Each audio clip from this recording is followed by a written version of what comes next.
Сайн уу? Байгаль маань. За бичлэгээ хийгээгүй бараг 1 жил болоод тэгээд эргээд та нартайгаа уулзж байна. Энэ хугацаанд 1-р курстээсэн хүүхдүүд бүр 4-р курст орсон байна.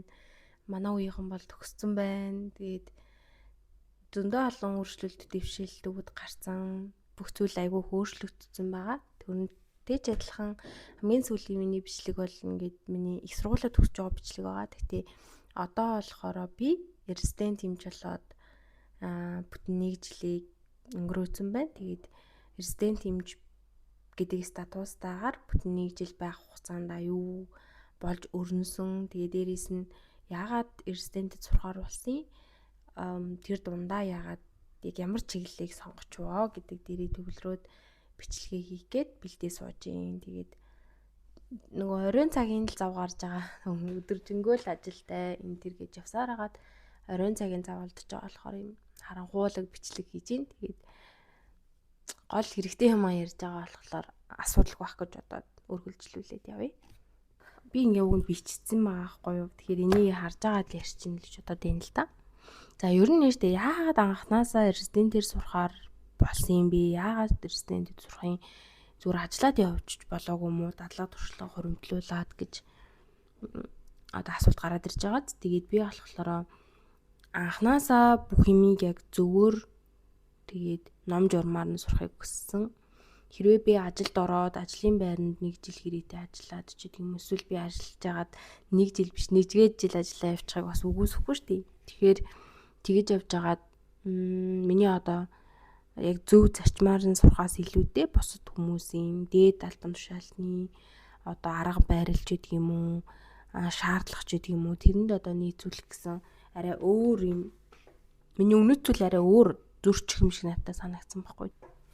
Тэгээд ерөнхийдөө үнэт зүйл ингээд зөрчих юм шиг санагдаад тэг болцсон. Тэгээд бас дээрэс нь хүмүүс ер нь бол цаг хугацаагаа хэмнээд хурдан сурах хавцан дээр гэлтгэлтэй ихтэй одоо юу гэх юм чанаргүй зарцуулсан цаг хугацаа өөрөө хурдан өнгөрөөд ингээ хэмнээд байгаа юм шиг боловч яг мөн чанар дээрээ болохоор нэг тийм чанарын ялгаа байхгүй. Тэгэхээр би цаг хэмнэх гэж ингэж резидент орсон гэж бол хэлэхгүй яа. Тэгвэл хэдэн ч настай хүн сурж болоод хэдэн ч настай хүн эхлүүлж болж байхад би бол заавал тийм юу байх эсвэл албагүй л гэж бодод байгаа. Заавал тийм одоо бүх юмыг цаг хугацаанд цаг хэмнэж хийнэ гэдэг ойлголт өөрөө нэг тийм зөв бол биш санагдсан. Тэгэхдээ айлын том хүүхдүүд за тэгээ айлын ганц хүүхдүүд ч гэдэг юм уу угаасаа араас нь ингээд дүүнэр нь гараа явж байгаа хүмүүс яг амьдрал дээр ингээд хараад ингээд бодоод үзэхээр яалтчгүй л эхлэхээс өөр аргагүй ингээд бүх юмаа эхнээс нь ингээд уусахгүй бол дүүнэртэйгээ зэрэгцээд сунжаад ингээд яваад авах гэдэг учраас ер нь бол сурахыг илүүтэй сонгоцсон байхгүй юу? Тийм. Орохдоо яагаад дотроор сурахаар би чи нэрээ дотрын хэмжээр резидент орсон. Тэгээ яагаад дотрын юм одоо чиглэл рүү ингээ орсон бэ гэхлээр сонин ингээд өнцгүүд байгаа. Тэр намайг хүмүүс ер нь дотрын хэмж болох уу гэл ингээл манай ангийнхан ингээл таамагладаг лээсэн л да. Гэтэ би тэр болгонд үгүй би сэтгцэн хэмж болно ч гэдэг юм үгүй би хүүхдийн хэмж болно ч гэдэг юм ингээл үгүйсгээл явдаг нэг тийм яг 100% би дотор гэж болгохт өөрөө шийдэггүй явжсэн. Тэгээ байжсэн чинь би ингээд эргээд бүх юмудаа ухраагаад бодоод тэгсэн чинь миний хамгийн их уншдаг байсан хичээл хамгийн хичээнгүйлэн хийсэн хичээлүүд дандаа дотрын хичээлүүд байсан. Тэгээ бүх тэмдэгтэрнүүдийг би эргэж харж би ер нь юу хийдэг байсан, юунд дуртай байсан юм бол гэд ингээд анзаарсан чинь хамгийн их сэтгэл гаргаж хамгийн их сэтгэлээ шингээж хийсэн хичээлүүд дандаа дотрын хичээлүүд байсан. Тэгээ би илүү ингээд тэднийг ингэж гүн ойлгохыг хүсдэг хүн юм байна да гэж өөрийгөө бодонгуудлаад ер нь аль сонгоцсон гэсэн үг. Гэхдээ бас өөр юмнууд бас нөлөөсөн. Өөр юу нөлөөсөн гэхээр би дотрын хэмжээр ингээд сурах юм болвол эмнэл зүйн сэтгэлгээгээ аягүй сайн сайжруулж чадах юм болов уу гэж бодсон. Хүний хэмж болоод төгссөн. Тэгээд төгссөн л болвол эмч гэсэн үг биш байхгүй юу? Угаасаа тэгэл хүмүүс бүгдээ эмч болсон юм шиг хандаад идэгэл да. Яагаад тэгэхээр докторийн одоо ингээд эмчээр ингээд сурчаад араас нь эмнэл зүйн ингээд юм мэдлэг, эмнэл зүйн хандлага ингээд сууна гэж байд юм билээ. Тэр нь болохоор багшийн заах арга зүй гэж тэгдэг штеп. Багш юу заахаа мэдээд байгаа юм, яаж заахаа мэдгүй шиг эмч хүн юуг нэмжлэхийг мэдээд байгаа хэрнээ яаж имжлэхийг мэдгүй үе бас байдаг юм шиг байгаа юм. Тэгэхээр яг яаж имжилж, яаж маневр хийх үү, яаж ийм өөрийн гэсэн арга барилтай болох уу гэдг нь өөрөө эмнэл зүйн сэтгэлгээд эмнэл зүйн эмч юм болов уу гэж би бодсон байхгүй юу. Тэгээд эмч хүний хамгийн гол зэвсэг бол клиникийн сэтгэлгээ гэж би өөрөө бодсон юм. Тэгэнгүүтлээ эмнэл зүйн сэтгэлгээгээ сайжруулах юм байна да. Яг тэгвэл маш олон нозологтой буюу маш олон чиглэлүүд дотор байдаг болохоор ер нь би дотороор сурвал эмнэл зүйн сэтгэлгээ маань илүү сайжрах юм байна гэж бодсон юм аа. За тэгээд ер нь бол олон улсад гэж би ингэж амар том ярихгүй заяа. Зүгээр л ер нь багш нар маань ч тэр ингээд одоо ном зохиолуудээр ч юм уу ингээ уншаад ингээ харж байгаа. Дотрын анагаах ухаан бол анагаахын шинжилгээ ухааны тарих гэж ер нь ингээд хэлдэг.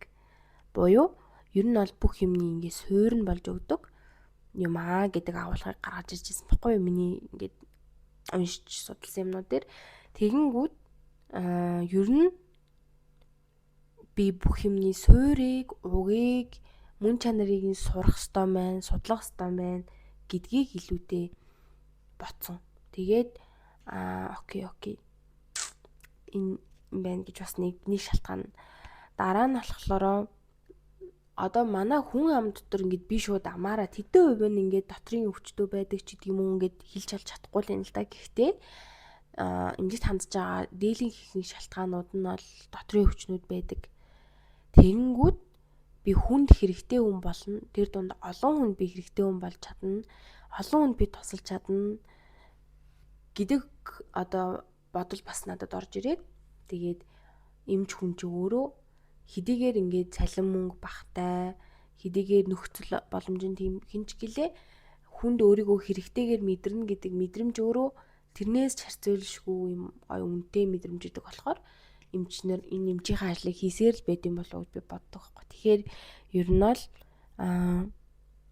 тийм эмчээрээ сурна, эмчээрээ ажиллана гэдэг бол өөрөө хүнд би хэрэгтэй хүн шүү, би энэ хорвоод ирэх хэрэгтэй хүн шүү гэдгийг мэдрэх нэг хэрэгцээл байдаг байх гэж бодсон. Тэгээд ер нь бол эмч болгоно л өвчтөндөө хүнд хэрэгтэй юм шиг мэдрэмж авахлах л та. Бүгд ойлгомжтой. Бусад мэрэгжлийг бол үүсгэж болохгүй. Дахиад нэг юм нь за бүр боли би ингээ хүн ардыг имжлээд хүний гавьяа дэмж болоод явж чадахгүй ч гэсэн ядаж би зөв амьдрахад яаж амьдрах уу гэдэгтээ суралцъя гэж бодсон. Ер нь дотрийн эмчээр сурна гэдэг өөрөө амьдрал суралцж байгааг нэг хэлбэр юм шиг надад санагдсан. Иймэрхүү ойлголтууд ингээд надад толгойд орж ирээлсэн тэгээл ерөнхийдөө эцсийн товчлуурн дээрээ дарсан байдаг. За тэгээд резидентэд ингээд төгсөөд шууд резидент орохын одоо давуу тал нь юу байсан бэ гэхээр надад одоо ямар нэгэн тийм махчилж хийдэг буюу зүгээр өөрийнхөө аргаараа хийгээ сурцсан зүйлсүүдийг залуу эмчнэр ингээ хараад урайгаад ч гэдэг юм уу явчих магадaltaй учраас би ингээд ямар нэгэн өөр буруу зүрүү алдаатай зүйлүүд дээр дөжөрч тасаагүй байгаа дээрээ шууд резидент орж байгаа болохоор одоохондоо би бүх юмыг ном журмынхан дагуу бол сураад явж байгаа гэж бодоод байгаа юм өөрийгөө. Дээрээс нь айгу эрч хүчтэй буюу эвдрээгүй байдаг. Йоо ханаад хамар гуншаад би бол анханасаа эрч хүчтэй байгаа дээрээ ер нь хийсэн дээр гэж бодсон. Дараагийн юм нь болохоор зөөлөн чихтэй байдаг юм шиг санагдсан. Яг л оюутны ширээнээс шууд ороод ирж байгаа болохоор ер нь бол айгу зөөлөн чихтэй буюу энэ чинь надад хэрэгтэй штэ гэдэг өнцгөөс нь би илүү харж ингэж юм хийдэг. Ер нь бол энэ хүнд би юм хийж өгч өндөө гэж боддоггүй. Ер нь би юм сурж шүү энэ дотроос л гэж бодож юм хийгээд идэх болохоор надад бол илүү зөөлөн чихтэй байгаад нь шууд төгсөөд орсон болохоор тийм юм болов уу гэж бодоод байгаа юм. За тэгээд сул тал нь заяа. Сул тал нь болохоор эмнэл зүйн сэтгэлгээ нь мэдээж бага. юм нэлээд сэтгэлгээ одоо ажиллаж байсан хүмүүстэй харьцуулахад үнэхээр бага байдаг. Буюу бараг 0 заяа юу ч байхгүй. Тэгэхээр ер нь аль жоохон өөрийгөө голонгуй болчдөг. Өөрийгөө голно. Тэгээд одоо би юунд ч ороод ирүү, хаан ч яваад байгаа юм те. Яах гэж чинд ороод ирүү гэдэг ийм асуултуудаа баг өдрө болгон тулгарх байхаа. Тэгдэг. Тэгээд нөгөө өмнө ажиллаад ороод ирсэн хүмүүс чинь хөөхөн кейсүүд мэдээд ингэ тохиолдлууд үтцсэн болохоор одоо резидент сурж байгаа юмнуудаа ингэ жирэглээд явчихаар айгүй гоё юм. Гоё хүллэг гоё сураад байгаа байхгүй. Би болохоор өмнө нь үзээгүй шууд үзээд шууд сураад ингэ явж байгаа болохоор ингээд дандаа мэдлэг ороод байгаа юм шиг санагдаад байна л да. За тэгээд дараа нь болохоор оюутан сэтгэлгээнээсээ гараагүй идэг. Ер нь бол хүнийг ингээд өвчтөн хүн гэж харахаас илүүтэй нөгөө ном бодогдоод нөгөө онол бодогдоод яа харахгүй л нэг юм оюут нараа сэтгээд идэг. Тий. Тэгэхээр энэ бол сул тал байгаад идэг. Тэгэхээр ажиллаж байгаад ороод ирвэл бас оюутан сэтгэлгээнээсээ салхал юм шиг байгаа юм л та. Тэгээд дараагийн нэг зээл нь болохоор резидент ингээд би ингээд бичиж гол зүйлээ олж хийдэггүй хүн бүр заа гэдэг гинэ. Ер нь бол нөгөө нэг оюутны сэтгэлгээ гэдэг чинь л энэ юм шиг байгаа. Би юуг хийхгүй гэдгийг мэддэггүй. Ер нь бүх юмыг хийх ёстой гэж боддог, ойлголттой байдаг. Тэгэхээр ер нь оюутан ширээнээс шууд резидент эмчийн амьдрал руу орохвол нэг ийм иймэрхүү юмнууд үзэж мэдэрнэ л гэсэн үг юм байгаа юм л та. Миний бодлоор. За тэгээд ер нь бол нэг юм давлгаа шиг амьдрал хүлээж идэм билээ. Резидентийн амьдрал гэдэг. Эхлээд яаж байгаа юм хэр нөө юм хаана тэр уулны цаана юу байгааг мэдэхгүй нь болохоор амар догдож эхэлнэ. Догдлоо айгу гоё одоо хүмүүс эмчээгээ дуутахаар хүртэл ингээд сэрцгээгээл ингээл намайг сая юу гэсэн би эмчээ гэсэн үг гэдэг ч юм уу. Тиймэрхүү нэг бодлууд орж ирнэ.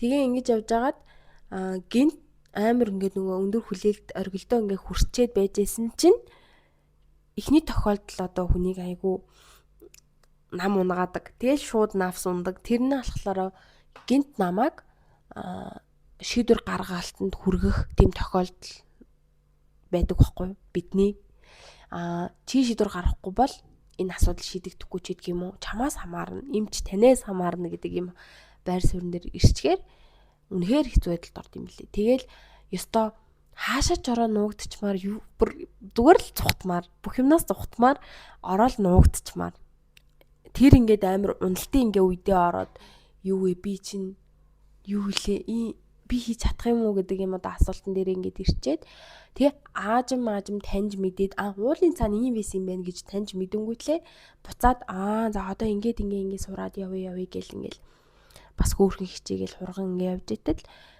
жижиг юм чимэглүүр алдаанууд гаргаад ирдэг. Тэр нь одоо ер нь маш их алдаа гаргадаг. Жижиг. Өөрийнхөө дагдаг эмчнэрийг яаж л зовоодог болдоо гэмээр их алдаа гаргадаг. Тэгээд нэр алдаанууд болгон дээрээ дахиад сэтгэлээр унаал явдаг. Тэгээд яг босгодог хүмүүс бол байдаг. Надад бол амар олон тохиолдол болсон шүү. Айгу олон алдаа гаргасан. Тэгээд тэр болгонд намайг загнахгүй хүлээцтэй байгаад намайг уучлаад надад зөөлөн андаад ухааруулж ойлгуулж өгчээсэн эмчнэртээ болон ах эгч нартаа баярлаа. Бас үйлчлүүлэгч нартаа баярлаа гэж хэлмээр байна. Тэгээд өөр юу болсон бэ гэхлээр ер нь аль нь штэ нэг өөр хэлвэл алдчих үедээ гэсэн айдас үргэлж цээжин дотор ингэ явж идэг. Би ингээ хэлчлээ буруу хэлсэн байх үү. Би энийг хийсэн чинь буруутчих үедээ гэл ингээл бүх юм алдчих үедээ гэсэн айдас байгаад идэг. Тэгэл энэ бол би бол ер нь найзаатайгаа ярьж байгаа штэ. Нэг иймэрхүү юм болоод дээ шүү гэд. Тэгэнгүүт бүдрээл нэг иймэрхүү мэдрэмж аваад байна гэдэг жаа байхгүй. Тэгэхээр ер нь энэ резидент хүний эхний жилийн амьдрал ер нь иймэрхүү л мэдрэмжүүд авдсан байна да гэд ойлгочвол зүгээр юм шиг санагц. Тэгээд одоо болохоор нэг тийм одоо айцгүй болцсон ч юм уу тий 50 болцсон ч гэдэг юм уу. Тийм бол биш. Гэхдээ харьцангуй уучраа болоод ямар асуудлыг би өөрөө шийдэхгүй, ямар асуудлыг эмчтэйгээ хамт шийдэх ёстой, надаас хэлсэн асуудал юу вэ гэдгийг ингээд ялгаж саалгах хэмжээнд бас ирчээд байгаамаа. Тэгээд одоо резидент гэдэг бол эмнэлэг дээрээ ингээд амьдарч сурдаг статустай хүн байгаа дээ шүү дээ. Тэгэхээр ер нь маш их цаг зориулах хэрэгтэй. Ер нь зориулсан шиг зориулах хэрэгтэй, сурсан шиг сурах хэрэгтэй байх. Тэгээд бас давхар уншаад явбал их өгөөждөйлөх. Би тэгтээ зарим тойролтууд дээр уншиж чадсан, зарим дээр нь уншиж чадаагүй. Зарим дээр нь зүгээр би яаж амьд үлдэх үү гэдэг тэмцэлэл байсан. Тэгэхээр бүх юм энд тэнцүү байдаг, бүх зүйлийг энд тэнцүү авч явдаг гэсэн юм бол бас төдийлөн байдаггүй. Тэгэхээр тэр одоо сайнтай, муутай, алдаатай, оноотой, хэцүү бэрхтээ бүх зүйлтэй ингээд энэ резидентийн амьдралыг ухтаж аваарай. Тэгээд гоё хөл тавиарай. Тэгээд гоё сэтгэлээ бэлдээрэй гэж одоо шинээр резидент орох гэж байгаа хүмүүстээ хэлмээрээ. Тэгээд окей, миний яриа ингээд дууслаа. Одоо би ингээд нуршаад байдаг байхгүй. Дууслаа. Баяртай.